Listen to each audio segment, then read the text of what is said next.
Hello, folks. Welcome to another edition of the Bill Crane Report.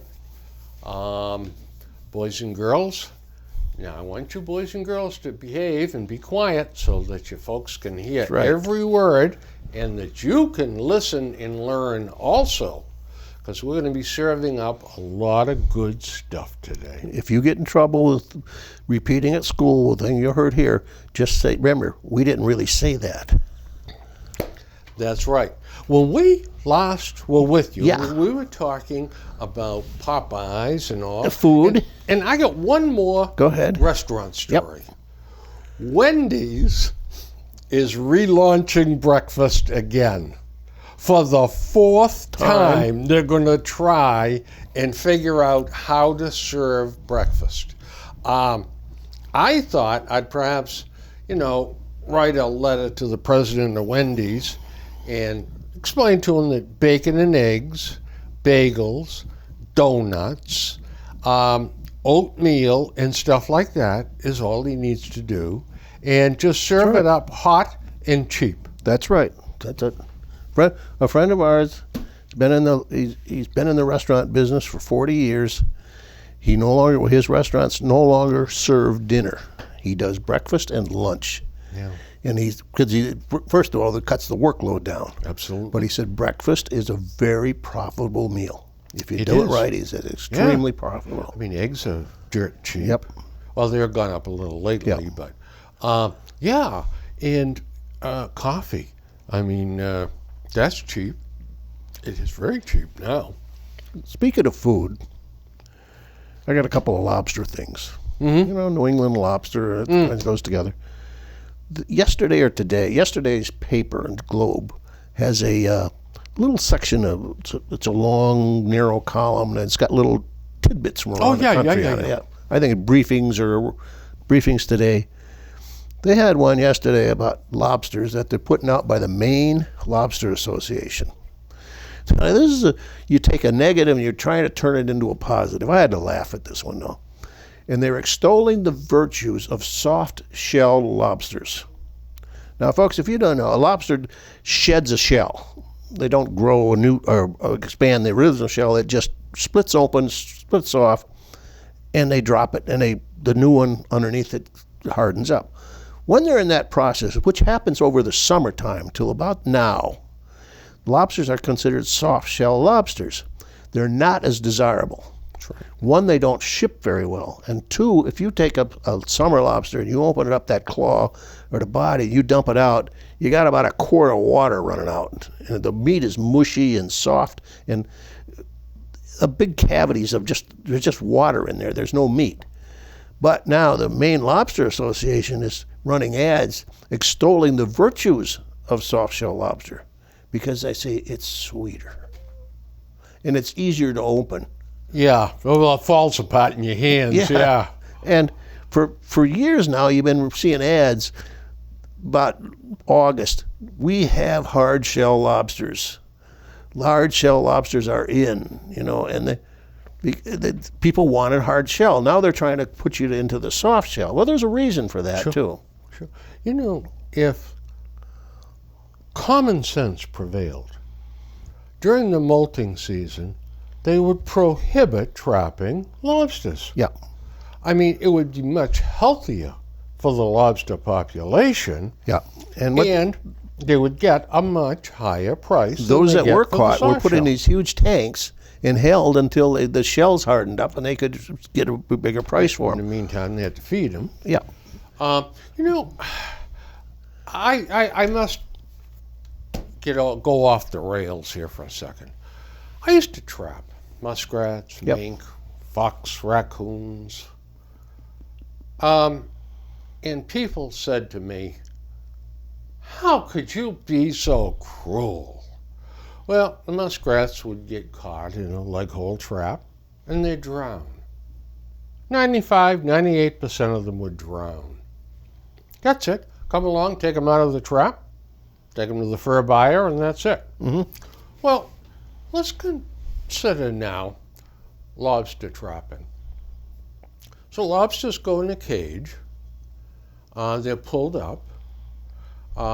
Their claws are pegged. They get elastic bands put around them to hold things in place. So they don't tear each other apart. Yeah, because they're cannibals. Then they're shipped. I don't know whether they're fed or not. Probably not. Nope. And they go eventually to a store, and they're put in a holding cage. And then they're taken out. Oh, I want that one. And they're taken out to the kitchen, and they're thrown in a pot of boiling water. And you told me that you were, I was cruel because I trapped. I said, what? To myself, what are people thinking, you know? And I didn't let an animal that was in a trap hang around for 3, 4, 5, 6 days before he was thrown in a boiling pot of water. He got zonked right away, and that was it. But the answer I got was, from one person, lobsters taste better than muskrats. Yeah, that's true. Yeah. I've always, when we go, if friends of ours are going and they're boiling lobsters, I always give them a hard time. Yeah. Sandy, how can you look that poor innocent thing in the eye and stick him in the water now? Don't tell me that, she'd say. I don't want to think about it. And I was just being an ape. they squeal too. Oh, they make a little hiss. Yeah. It's just steam coming out. Probably, yeah. But anyway, the lobsters here. Another trade war pinches New England lobster industry, which it does. It has, and will for a while. China has put a tariff on U.S. lobsters. First of all, you got to remember, the U.S. lobster and the Canadian lobster, there's no difference. These things walk back and forth across the border. They don't know the difference in which side of the line they're on. They don't have ID cards. No, they don't. They don't care either. But anyway, so now it seems that U.S. lobster in China has become very expensive, so they switched almost all the purchases into Canadian lobster. So the Canadian lobsters are now, the U.S. lobster fishermen are hurting because their price is really reduced. It reflects the tariff. So the Canadians are buying U.S. lobsters, bringing them across the border, then shipping them to China. And they're giving U.S. lobstermen less money, and they were quite a bit less money than they were getting before, which is just smart business. But here's the stupid part.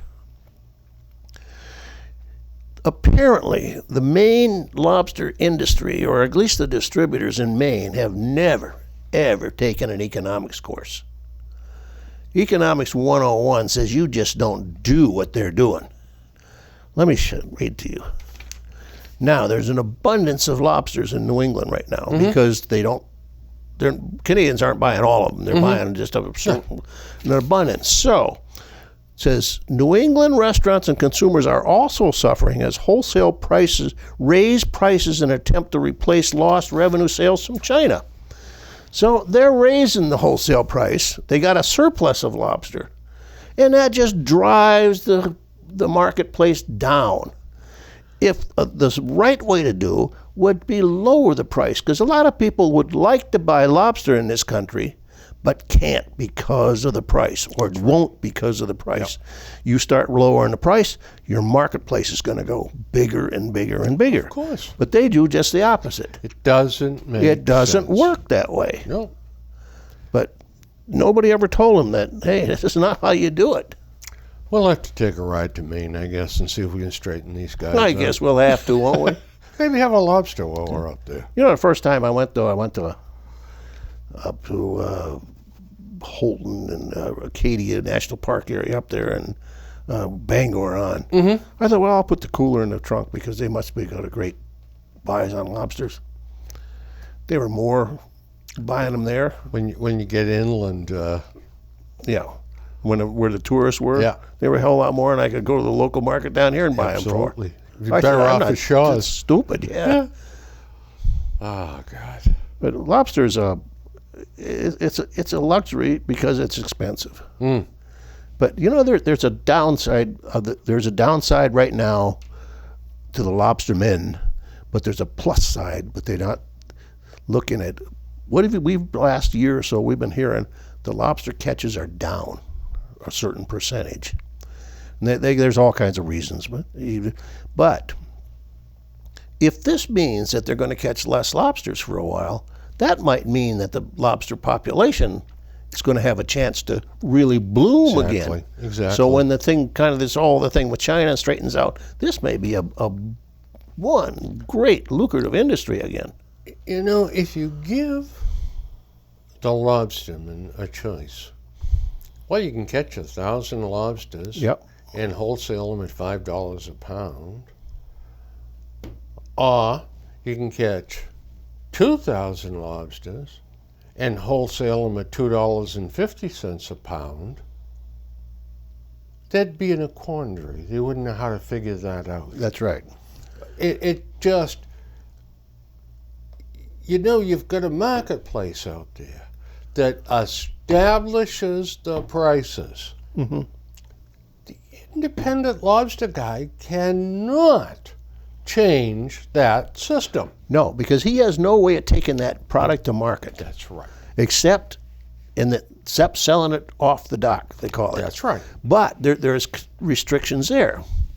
What happens is, I asked one time a guy that he's a brother of one of my salesmen up in Maine, and he's a lobsterman, and we were at his house, and not his the salesman's house, and his brother was there. So I was curious about the lobster business. I didn't know anything about it.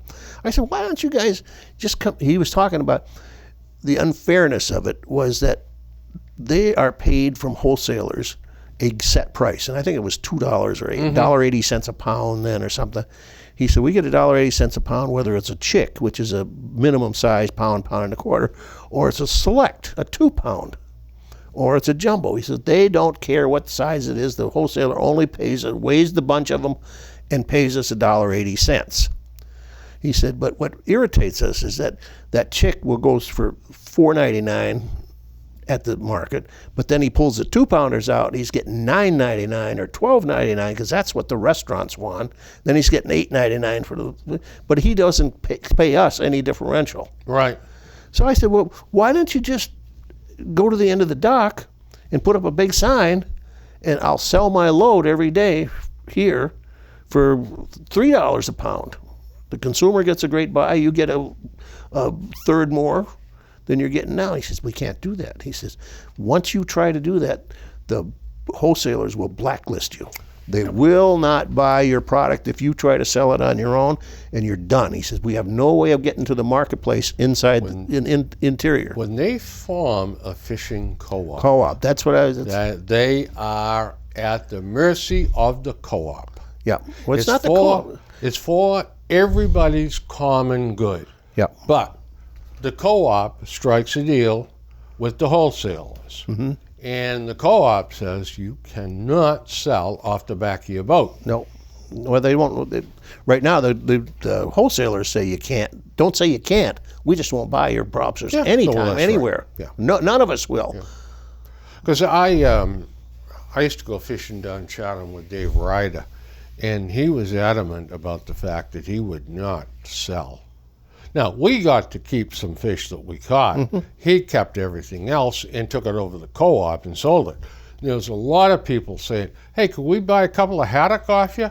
He said, right over to the co-op. He said, they'll sell it to you. Yep. I'm selling it to them. They'll sell it to you. In Texas one time, though, we went down to, my brother lived in Houston. We'd go down to Galveston area. Yeah. It was not that far, just on the road. And we'd buy shrimp from the shrimp boats, independent, you know. And they had all kinds of, this guy was getting so much a pound, this guy was getting so much a pound. But it was half or a third of what they were getting in the marketplace. Mm-hmm. And these guys always go in. They sold off the boat. They didn't mind. Yeah, the shrimp industry is different. Yeah. That Louisiana is different than Texas. Yeah. Ah, shoot. What else you got? There's a new scam, folks, and Bill and I talked about scam to protect them, particularly the seniors. Now you've all seen these 23andMe, all these genetic testing things. Well, there's a new twist on that. They are selling genetic testing with the idea that when they test your genetics, they'll be able to tell you if your present medicines are functioning correctly, if you're you're a candidate to get cancer or tuberculosis, or all kinds of these crazy schemes. It doesn't work that way. No, it doesn't. That is simply a scam. If you see if somebody tries to tell you, get this genetic testing, all you do is swab the inside of your mouth and Medicare will pay for it. Well, Medicare does pay for that. But the problem is now Medicare won't be paying for it much longer. They found $2.1 billion scam on this because the testing is virtually worthless. Mm-hmm. The danger of this is that Medicare says, yes, we'll pay for it, but we only pay once. If at some point in your life you need a genetic scan and you had already done it with one of these fly-by-nights, you're out of luck. That's right. So you'd be a lot better off going to a fortune teller. Yeah, absolutely. Yeah. Or somebody with a Ouija board. Their answers would be just as good as these clowns that pretend they can extract all that data from your DNA. They can't do it. Work.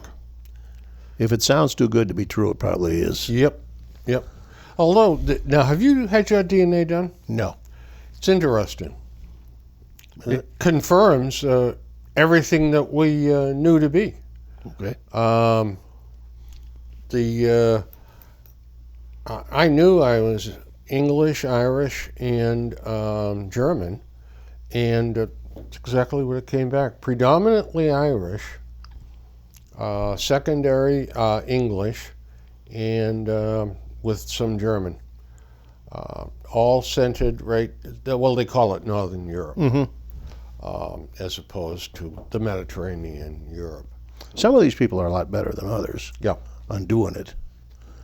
Because I know I did read one that they suspected it was just interested in the fee, because what they did was they set up 5 or 6 different people or different names under the same persons and sent them in with different last names. And the guy with the Polish name came in, well, you're probably Polish, and this guy, and it was all from the same person. And they were getting back every different kind of reports. And that was just one of them outfits that, again, that was just taking your money. There are so many schemes out there and scams today. You just got to be very, very careful. Well, here's a scheme for you. I've been putting down some notes on what the green agenda is. Some of it is so illogical. Well, tax increase for the middle class. As Senator Warren said. No, she will not say that. When she's directly asked that question, folks, she dodges and weaves, and she'll answer about her favorite color is blue. Or well, they've trapped her into they pinned her down, and she refused to answer the question. So they've got to tap into the middle class. Of course they do. So you get a tax increase coming for the middle class. Oh, and by the way, which, I got something there I want to talk about. AOC admits that the middle class is going to have to pony up some money. Yep. So then they're going to tax Wall Street on transactions. Wealth tax. Yep. They're going to raise the corporate tax. Biden said he wants to raise it from 21 to 28%. The others will raise it more than that. Socialized health care, free for all. Yep. Stop fracking immediately. Now that's on public lands. Yeah. Oh, yeah. But don't worry, they'll go after the private everything, lands too, and the EPA will be there shutting people down left and right. Forgive all student debt. That one is the craziest. Yeah. Because, One you of the know, craziest. there's a lengthy article, and I don't know whether I have it or not. I don't think I brought it. But indicates someone did a lot of research. The average student debt in this country is $11,000. Mm-hmm. Now, that's not insurmountable for getting a 4-year college degree. Yeah, they can pay that over 30 years. Yeah. I mean, make college free. Stop the use of fossil fuel immediately. That is just plain Looney Tune. Yep. Abortion and assisted suicide available 24/7. Ration health care to the elderly. Ending much of it at age, who knows. But they've talked about this. Yeah. I mean, the original Obamacare was going to have health panels that were going to judge whether where elderly was worthy to get keeping it. Yep. And this one here is good too, the final one. Neuter and lobotomize all men. Oh, Yeah. I made that one up. I thought you did. That's why I didn't wiggle in the chair. I checked out Donald Trump's re-election website. Okay. I'm going to hit a few high points here. Almost 4 million new jobs since he was elected have been created. Manufacturing jobs growing at the fastest rate in 3 decades. New unemployment claims lowest in 49 years. African American and Hispanic American unemployment at historic lows. Women's unemployment the lowest in 65 years. 3.9 million Americans lifted off food stamps. That doesn't mean that they were canceled off food stamps. It meant that they got jobs, earned enough money so they weren't eligible for them anymore. That's a good thing. Signed the biggest package of tax cuts and reforms in history. U.S. oil production at an all-time high as America has achieved energy independence. Withdrew us from the job-killing Paris Accords. Has rebuilt our military.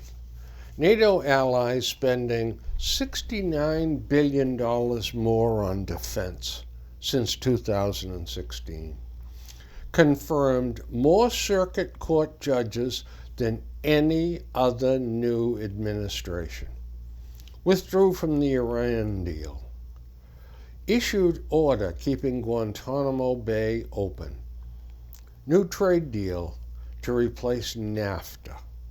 Net exports on track to increase by $59 billion this year. We're building the wall to secure our southern border. And number one, we kept Hillary Clinton out of the White House. Amen. But, you know, all that this isn't fiction, this is fact. Yeah. And, you know, to say he's done this in 2.5 years. Yeah. Utterly amazing. Let me see if I can just real quickly find. Donald Trump's problem was there was nobody there to give him President 101 before he took office. The do's and the don'ts of politics. Yep. And he waded in and he made some real blunders, and the opposition just jumped all over them. And like they're doing today. There's never been a president that is so scrutinized as Trump is. I know. Every word he says is taken and analyzed. If he puts a little inflection into a certain word, or he uses the wrong syntax with it. I mean, they analyze that from A to Z, and they come up with all this negative from it. And he's a blunderer. There's no question about it. He speaks before his brain gets engaged. A lot of times. Right to the point. Yeah. You know,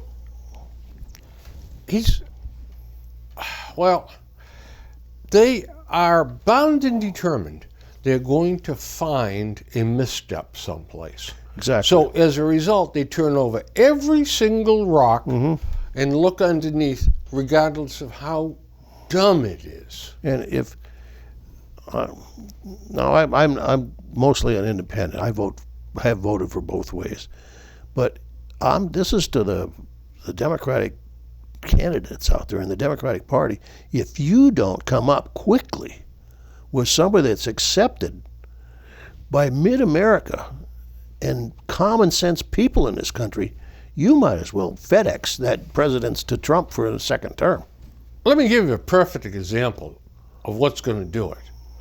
It's going to be this replacement bill for NAFTA, which is a much better deal for Canada, Mexico, and the U.S. Yep. They all win.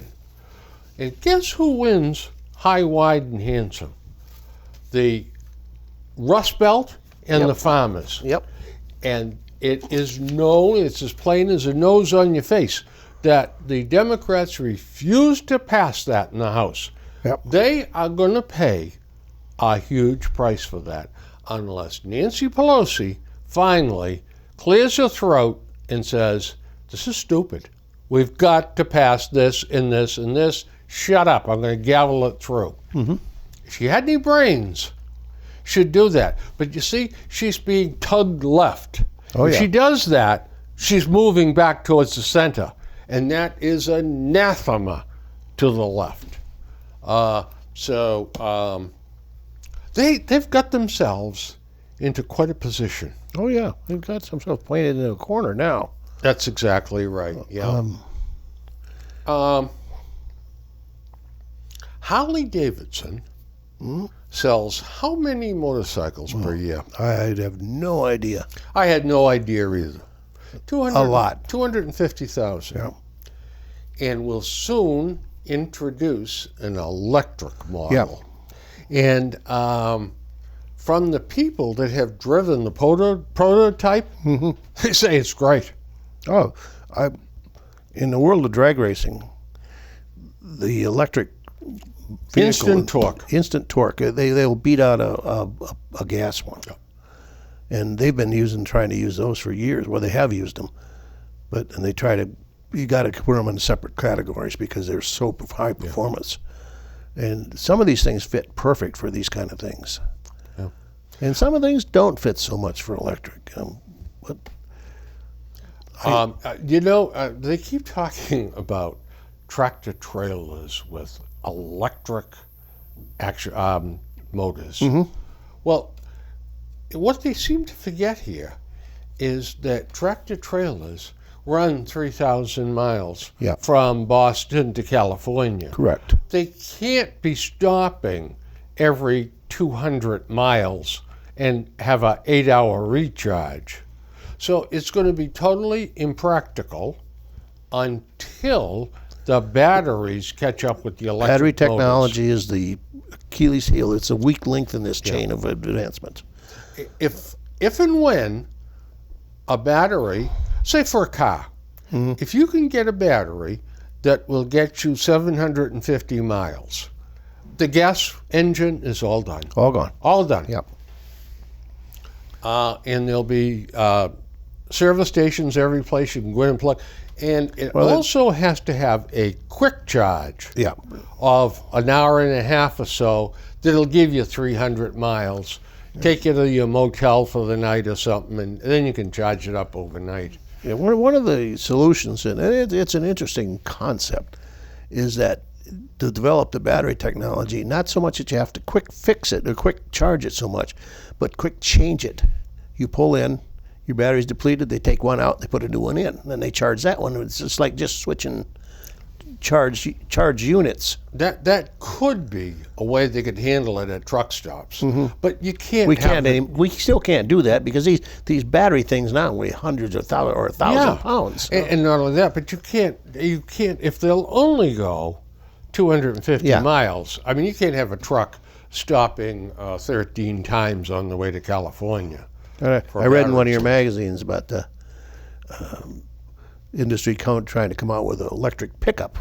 Yeah. Where there's a lot of pushback on that. Pickup owners just aren't quite ready to have an electric pickup. They want a pickup with a big Hemi in it or something. My brother-in-law bought a Dodge Ram with the Hemi, and I got to tell you, that's as quiet as any bloody Cadillac. Mm-hmm. Yeah. It's amazing. You can't even hear the stupid thing run. And I've been up to stoplights with them. And I've said, oh, they must have the shut-off, the automatic shut-off. Well, it doesn't. No. It's just very quiet. You know? That Hemi over the years has been a great motor. Yeah. Oh, well, you go back to the, I was going to say the 40s. No, the early 50s were the first Hemis. Mm-hmm. And DeSoto, Chrysler built them then, and that whole concept has worked. And why the other manufacturers, I don't know. haven't That's a good looked at point. a Hemi. It's a heck of a way to get more horsepower out of a given configuration. I can hear some of you out there saying, if my wife was watching this, what in hell is a Hemi? An easy, probably the simplest, and Bill quite expound on it, is that the firing chamber over the top of the top of the piston, where the fuel and air mixture goes into fire, is dome shaped rather than tubular shaped. Yeah, and also the piston is not necessarily flat on the top. Right. It's ridged. But technically, I don't know why that's so much different, but it does. It adds a lot of more horsepower per cubic inch. Probably, yeah. And it works. I mean, it's been working for Chrysler for 70 years. Or like my wife would say, I didn't really want to know that. I know it. That's stuff that I don't need to know. She'd say, are my eyes glazing over yet? We married to the same woman? I think so. My wife's very happy these days. All the new detective shows have got their new episodes on TV. I mean, she's sitting there from 8 o'clock at night till 12 o'clock at night. Talk about eyes glazed over. Man, she's going into overload with Tom Selleck. And, oh, boy, all that. Tom Harmon's kid, and NCIS Norwood, Mass. And it just goes on and on and on. And, this morning on Fox Financial, on Stuart Varney's show, there's riots going on in Hong Kong. Yep. And Stuart said, now, folks, the picture we're about to show you is violent. If you want to turn your head or whatever, please do at this point in time. Now, the picture showed a Chinese policeman with his gun extended, pointed at a guy who he subsequently shot and is on the critical list in the hospital. Okay? Now, on my wife's shows that she watches every night, there's at least 500 times a night guns pointed at other people, other people getting shot.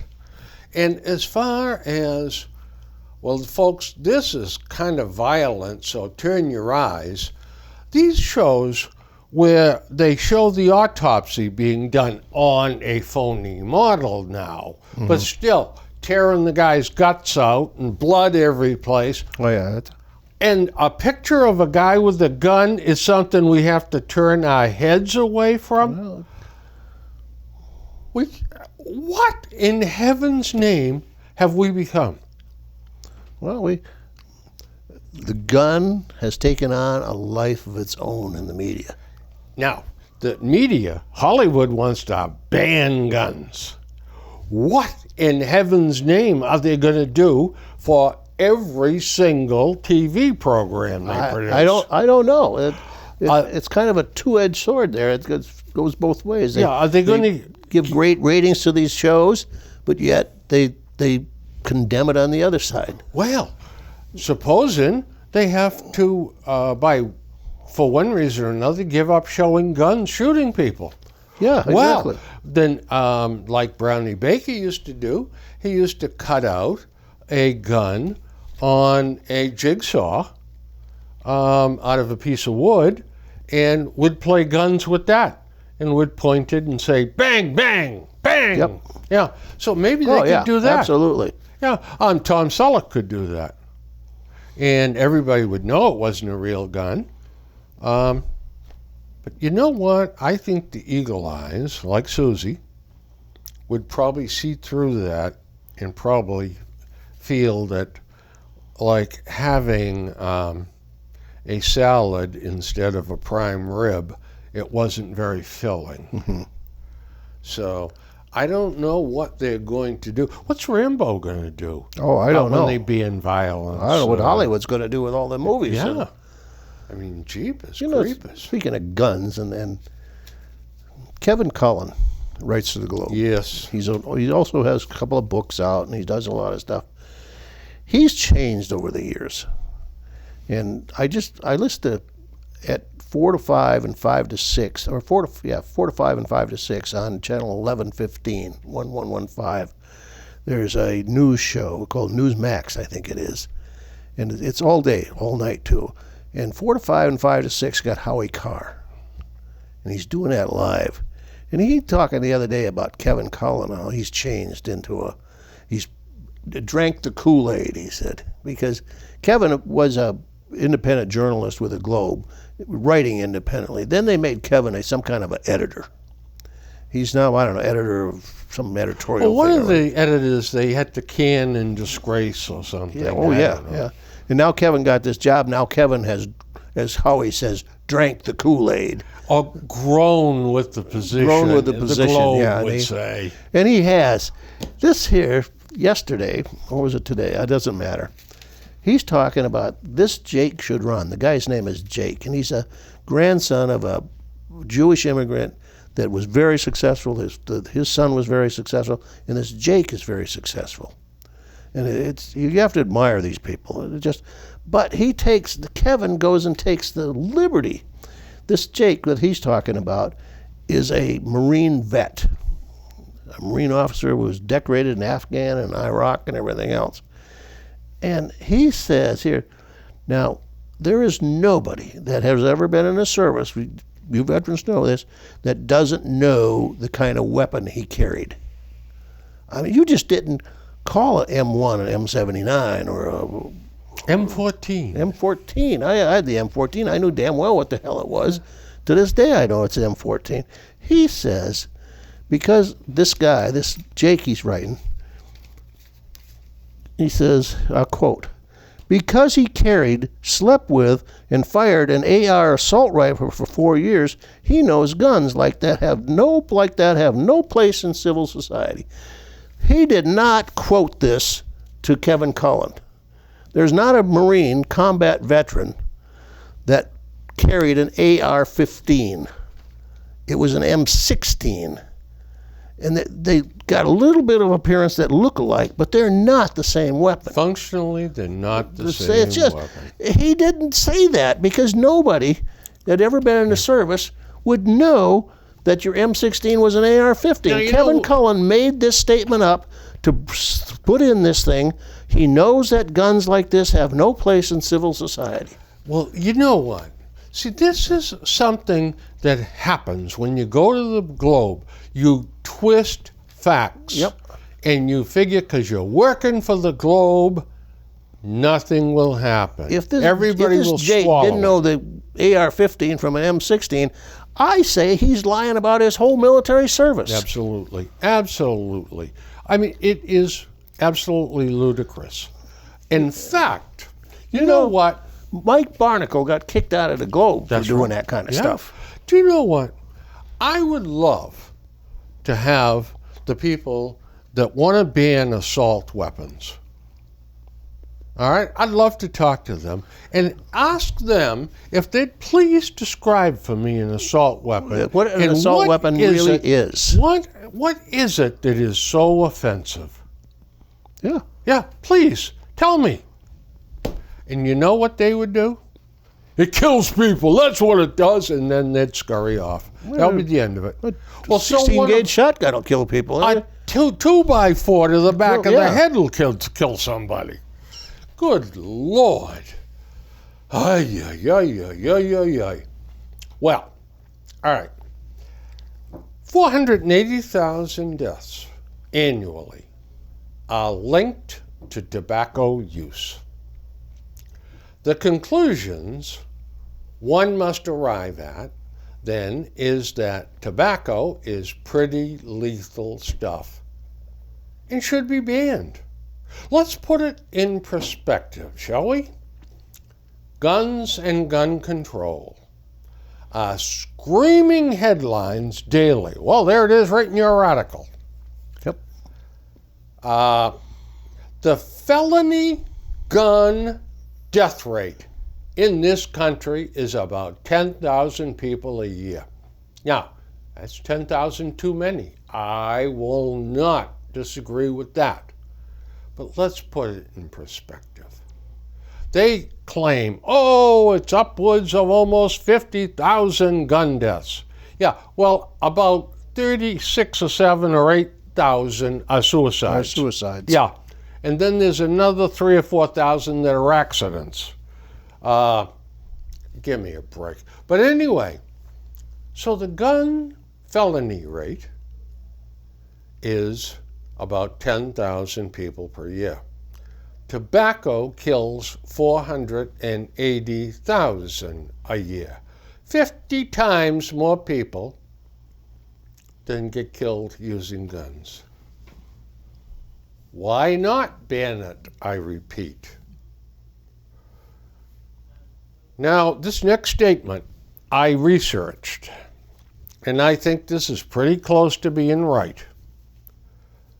Because tobacco produces $55 billion a year in taxes for the government. Absolutely. That's why your government will not ban tobacco. It's a cash cow. It is. $55 billion. By the way, the federal excise tax was a little over $1 a pack of 20 smokes. And that raises $15.5 billion. State taxes, however, raise more than the excise tax, federal excise tax. Connecticut and New York tax a pack of cigarettes $4.35. Yeah, probably. Rhode Island, $4.25. Massachusetts, $3.51. So it looks to me like, I wasn't going to add up every state, but it looks to me like $55 billion is possible, especially when you factor in cigars, chewing tobacco, dip, pipe tobacco. And by the way, in case you're wondering, Cook County, Illinois, the home county of Chicago, is the highest at taxing a pack of cigarettes. If you buy a pack of cigarettes in Cook County, it is $7.42 tax. Yeah, on top phenomenal. of $1 tax for the feds, and then the tobacco company finally gets to make a profit. Yeah. Probably around 11 to 12 bucks a pack. I smoked till almost 40 years ago. I quit. And a couple of 3-4 years ago, I was at the service desk down at Stop and Shop, I think buying lottery tickets or something. And they had a sign up there that said Marlboro, I don't know, $8, $9 a pack. I said to the lady, is that for a pack? She says, oh yeah. She says, they're going up again. She says, Massachusetts is putting another $1 at that time on the tax on it. I said, my God, I used to, when I travel, I'd go to New Hampshire and I'd buy them up there for like 30 cents. Missouri puts 17 cents Yeah. a pack state tax on there. Virginia They're was the doing something like lowest that too. one. Yeah. I think South Carolina, I think, is Okay. next. But most of them are pounding the tobacco. Now, Oh yeah, yeah. there was an agreement with the states and the tobacco industry that the tobacco industry would pay billions of dollars in fines to the individual states, so that the individual states, though, have to use it to spend it on anti-smoking campaigns, hospitalization for smokers, or education in schools. We know how that ended up. We know how that added up because the states are using it to repair roads, Yep. to build governors' mansions, to do this, that, and everything except anti-smoking campaigns. One of them put in sprinkler systems in state-owned golf courses. Yeah. It's There you just go. ludicrous. They broke the piggy bank and they're picking up all the coins.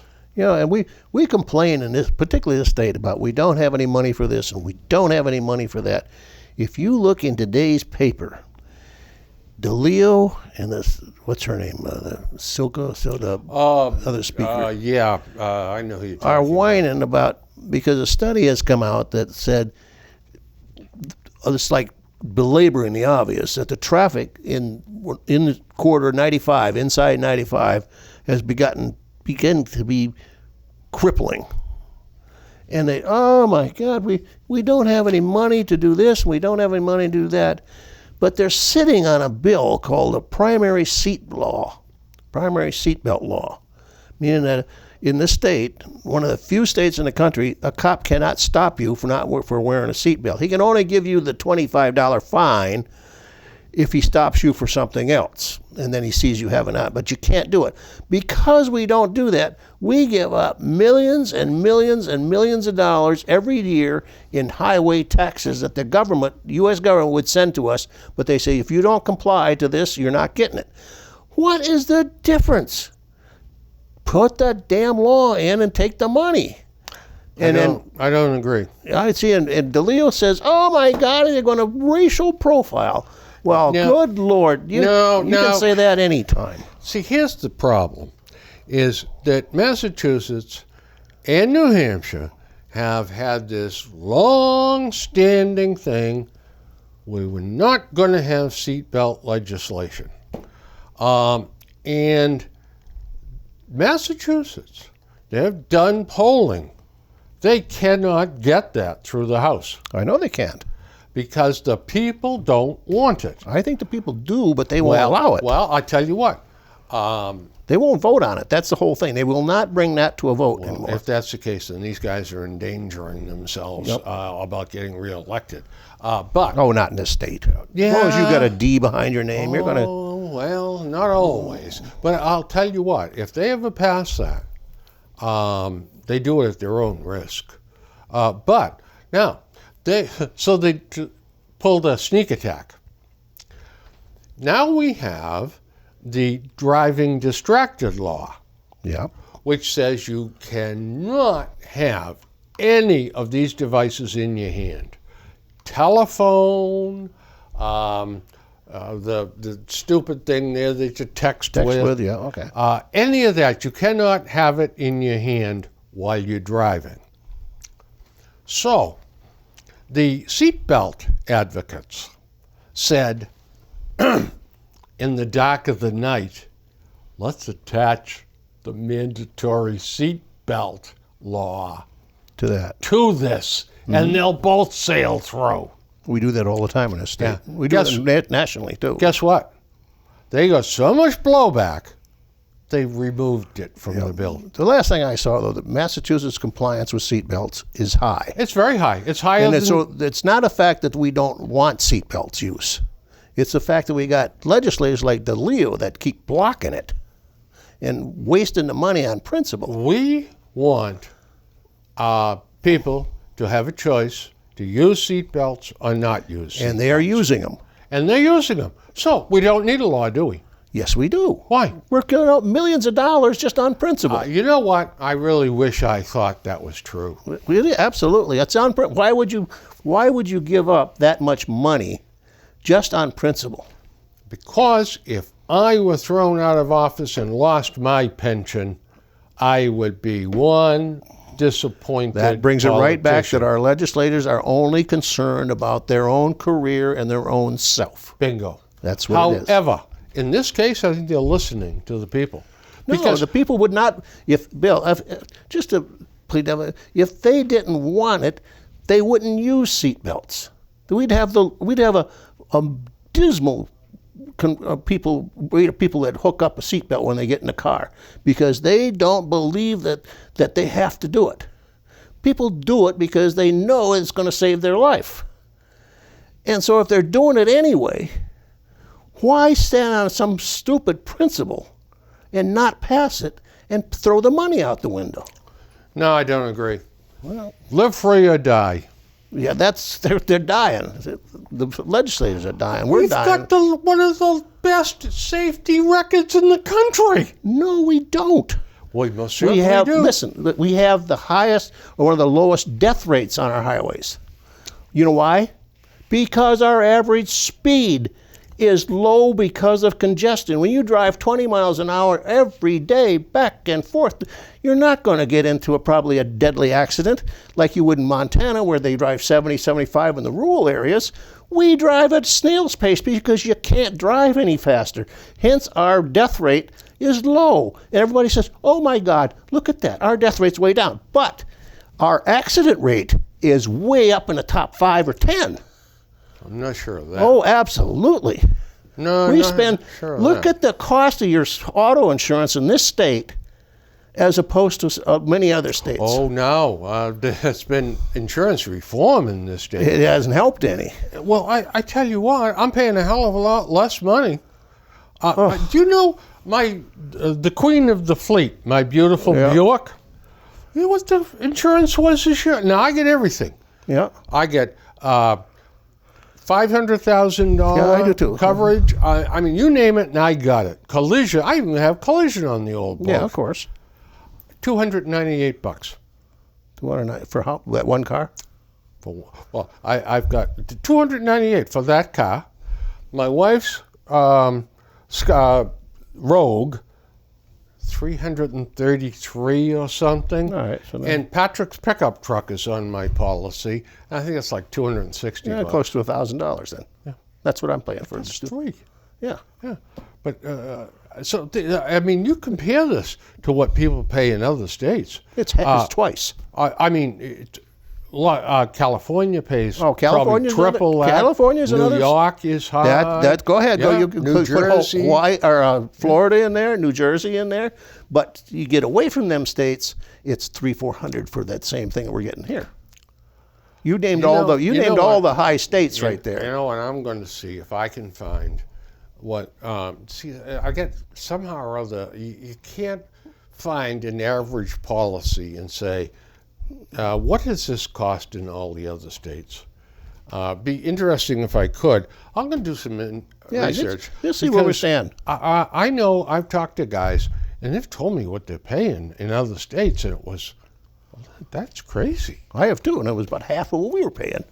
Oh, well, I must have been talking to the affluent bunch, I guess. By the way, Two, Bill. oh boy, Boy, this one flew by, didn't it? telling you, the median family income in this country, $65,000. I'm going to leave the pennies. Yeah, I know. $65,000.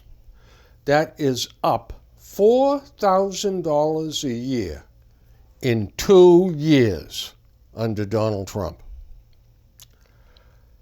It was up $1,000 after 8 years with President Obama. Yep. That's a pretty decent record. Now, in Massachusetts, they did some question and answers here. This AAA stuff. Almost 75% of drivers support laws banning holding and talking on the cell phone. However, more than half the drivers report talking on a handheld cell phone. Oh yeah, they still do it. Days.